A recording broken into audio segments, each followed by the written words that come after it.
Hello, my name is Bert, and welcome back to day 2 of Gizzmas 2025 Bandcamp Edition. Today we're continuing on the Bandcamp discography with the first album in the set, 12 Bar Bruise. Bringing us back to the 7th of September 2012 and clocking in at 34 minutes and 18 seconds, the 12 tracks of 12 Bar Bruise will be the topic of today's discussion. This album is obviously very important given it's the first one, but it's also really important because it gives a really good preview into the rest of their repertoire. Once you fully immerse yourself into a lot of their stuff, you can really hear the framework for all of their other projects in a bulk of these songs. You get a lot of energy carried over from Willow Bee's Beach in tracks like Elbow and Muckraker, with guitars screaming for their lives at some points, and a healthy amount of distortion on top. You get the song 9, which is actually interpolated on a Giz project further down the line, with a lot of repetitive vocalizations and lyrics, and you get a literal sneak preview of the next album in Sam Cherry's Last Shot. In Sam Cherry's Last Shot, you get the voice of a man reading a sample from a novel from 1833 titled 33 Years with Our Wild Indians. And you also get some Old West music in the background. And let's just say, if you like this song, then you're really gonna like the next project.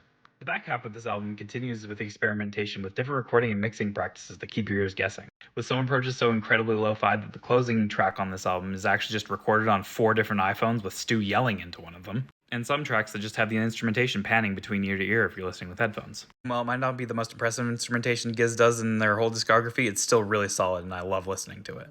The most notable change from the EP from day one, for me at least, is the lyrics. While they won't be winning any Pulitzers for the writing on this album, there are some songs here that actually tell a story. Like Cutthroat Boogie, which tells the story of a band member who got their throat cut by a bottle while they were partying, and he almost died. Or the song Sea of Trees, which is about a place in Japan where people go and end their lives. Again, not the deepest stories, but still an evolution from the last project. I see this album as a good stepping stone into the true King Gizzard and Lizard Wizard experience. It's kind of all over the place and messy, sometimes fun and high energy, sometimes you can sit down and be introspective of what you're listening to. It's a truly enjoyable experience for me every time. So let me know your thoughts. What's your favorite track on the project? With all that being said, I have been Bert. I hope you've been okay, and join me tomorrow for Gizzmas Day 3 and Eyes Like the Sky.